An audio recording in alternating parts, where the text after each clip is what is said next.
Good morning. So nandito kami ngayon kasalukuyan dito po sa aming babuyan. So ito po ang bumungad sa akin ngayong umaga. Yan, nagbabagsakan ang puno ng nyug. Ito po. Yan.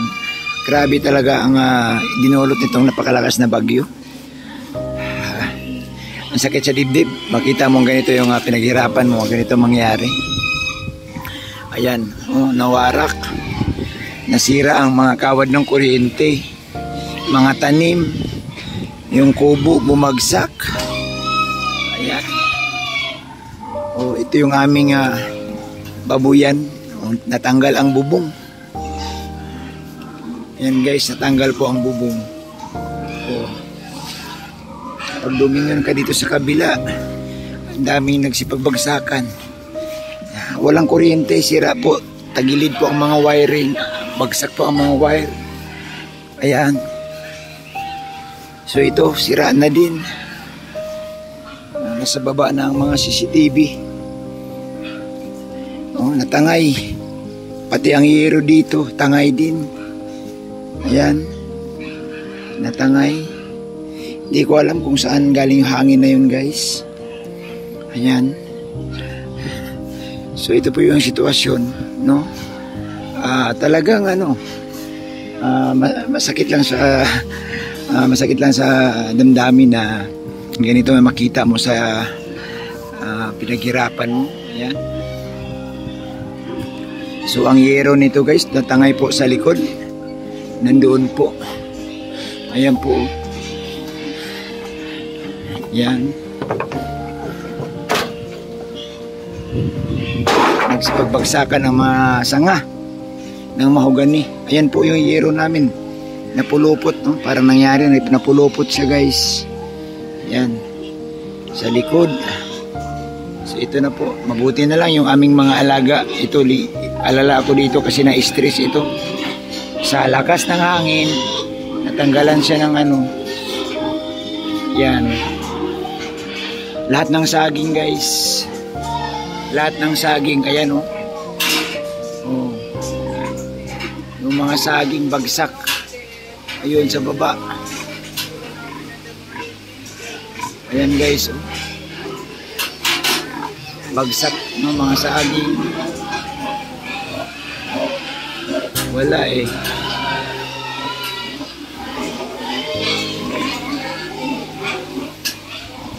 So yun lang medyo masakit lang kasi nagkanda sira-sira ang mga bubong.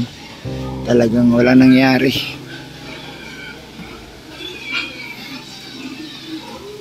Ayan.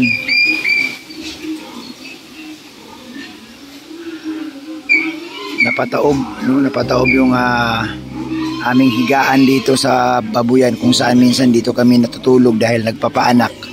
So diyan kami natutulog, bagsak na. Ayan.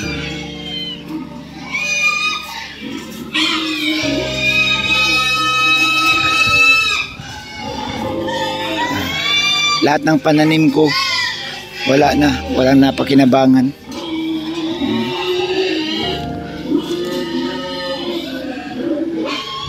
Guys, ayan.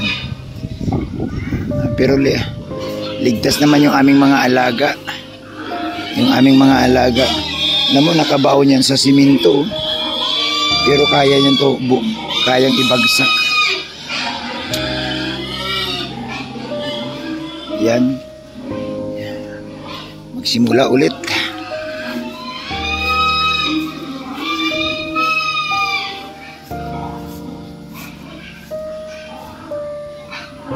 Yan. Ganun talaga, no? Ganun talaga ang buhay.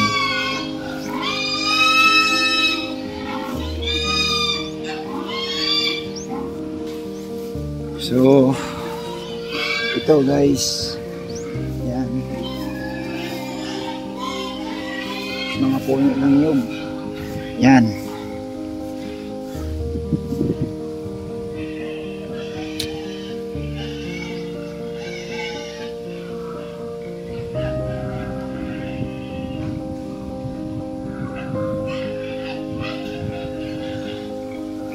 Ganyan po ang nangyari dito.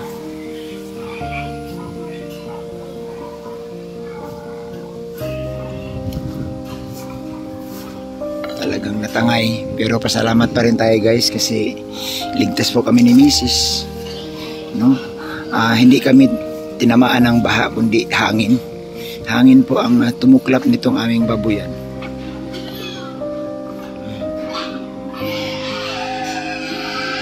So ganoon po talaga, no? Ganun katindi ang tama. Yung mga puno, hindi naman siya bumagsak pero yung mga sanga naputol.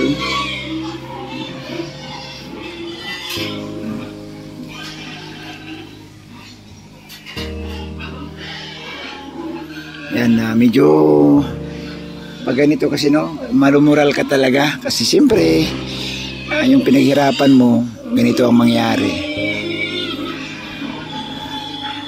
Pero thank you Lord God, no? Pasalamatan ng Panginoon dahil wala namang nasaktan sa amin, no? Sa mga kasama namin dito, wala namang kaswaltis. Wala pong napinsalang buhay, no? Mapinsalang mga ari-arian. Normal. Normal yan, bangon ulit. Ayan. No? Bangon tayo ulit. Ayan.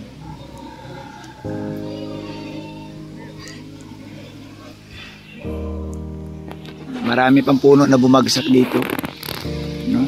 Karamihan po yung mga saging kasi madaling bumagsak, madaling masira ang mga saging.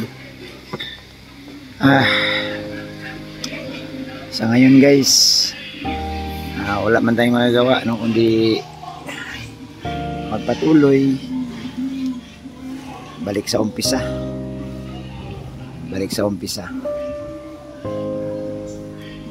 So, salamat po sa lahat, no? Sa lahat ng ating mga kababayan. Thank you so much po sa inyong lahat. Sa hindi niyo po iwan, no? Sa inyong mga prayers po pala, pasalamatan ko yung mga nagdasal. Mga nagdasal sa amin dito sa Camarines Norte na nakikisimpatya po sa naranasan namin. Thank you so much po. Mahalaga po. Ang hinihiling ko po sa inyo po, dasal.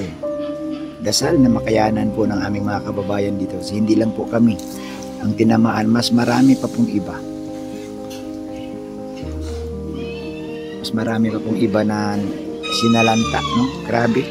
Kami ang napuruhan talaga, no? Especially yung area namin dito.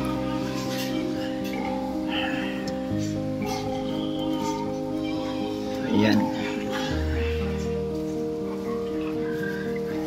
Kawawa si Matet. Na-stress ito ng gusto. Hindi ko alam pa paano ililipat ko si Matet. Grabe, di ko nakalain na madatnan ko ganito.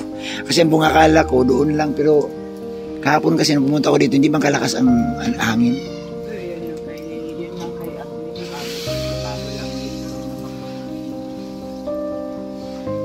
So nag-repair na rin siya doon. Oo nga, yung plante. Wala namang namatay sa mga alaga. Buntis. Buntis na talaga duduguin niya sa pipilan nito. Kalagayan ni Mat, yan mismo sa tapat niya. Oo, binaklasan yung takot yan eh. Ilang oras kahapon yan? Maghapon, more than 15 hours. Ilang oras siyang nagtisay. Gabi. Ilipat ko siya doon sa kasi talagang hindi tayo pwedeng lumabas. Yung ganong sitwasyon daw, hindi na kailan lumabas kasi pwede kang isipin mo kung lumabas ka, pwede kang tamaan itong mga buko ng nyug. Pag tumama yan sa likod mo, sa ulo mo, pwede kang ang dami pong nasira guys sa lugar na ito. Ayan mga pansin nyo po si paglaylayan mga kawayan guys, bali-bali po. Yan, pagkita ko si mga kawayan, naganda po yan sa likod, naganda bali po. Pero siyempre, thank you Lord, no? Wala po tayong biniblame. Salamat po sa Panginoon. At walang nasaktan, walang kaswalti sa aming mga kasama. No? Sa aming lugar guys, bahay ang napuruhan. Wala pong nasirang wala pong nasawi or nasaktan. Walang kaswaltis. Thank you Lord, no? Salamat Lord, salamat. Babawi tayo ulit, mag-umpisa tayo ulit. Thank you sa inyong lahat mga kababayan. Ingat po tayong lahat. At isang mapagpalang araw po sa inyong lahat.